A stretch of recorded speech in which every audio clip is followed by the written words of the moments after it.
தொகுதியை திமுக கூட்டணி கட்சிகளுக்கு ஒதுக்க நிர்வாகிகள் எதிர்ப்பு தெரிவித்திருக்கின்றனர். அண்மை செய்தியாக பார்க்கிறோம். இது தொடர்பான கூடுதல் விவரங்களோடு செய்தியாளர் வேல்முருகன் இணைப்பில் இருக்கிறார். வேல்முருகன், விவரங்கள். நந்தா, குறிப்பாக இன்று 2 முக்கியமான தொகுதிகளுக்கு குறிப்பாக திமுகவுடைய அந்த மாவட்ட நிர்வாகிகளுடன் ஆலோசனை நடைபெற்றது.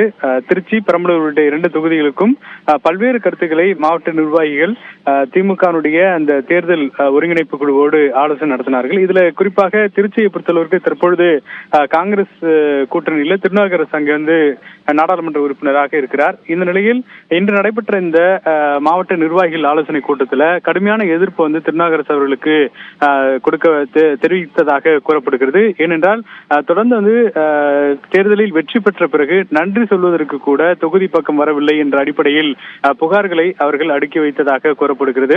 அந்த அடிப்படையில் இந்த முறை திமுகவிற்கே திருச்சி தொகுதியை ஒதுக்க வேண்டும் என்ற அடிப்படையில் கோரிக்கைகள் வைக்கப்பட்டிருக்கிறது. அந்த அடிப்படையில் ஏற்கனவே பெரம்பலூர் தொகுதியில திமுகவினுடைய சார்பில் போட்டியிடுவதற்கு கே நேரு அவர்களுடைய மகன் அருண் அவர்களுக்கு போட்டியிட வாய்ப்பளிக்க வேண்டும் என்று ஏற்கனவே பெரம்பலூர் தொகுதி சார்பில் தெரிவிக்கப்பட்டதை போல திருச்சியிலும் தற்போது திமுகவை நிற்க வேண்டும் என்ற அடிப்படையில் கருத்துக்கள் முன்வைக்கப்பட்டதாக இங்க இருக்கக்கூடிய அந்த மாவட்ட கூட்டத்தில் பங்கேற்ற நிர்வாகிகள் நம்மிடம் தெரிவித்திருக்கிறார்கள். எனவே அந்த அடிப்படையில் வரக்கூடிய இந்த நாடாளுமன்ற தேர்தலில் திருச்சி தொகுதி கூட்டணிக்காக குறிப்பாக காங்கிரஸ் அந்த தொகுதியை விரும்பி கேட்டிருக்கிறது அடிப்படையில் அந்த தொகுதி ஒதுக்கப்படுமா அப்படிங்கிற கேள்வியும் எழுந்திருக்கிறது. நந்தா,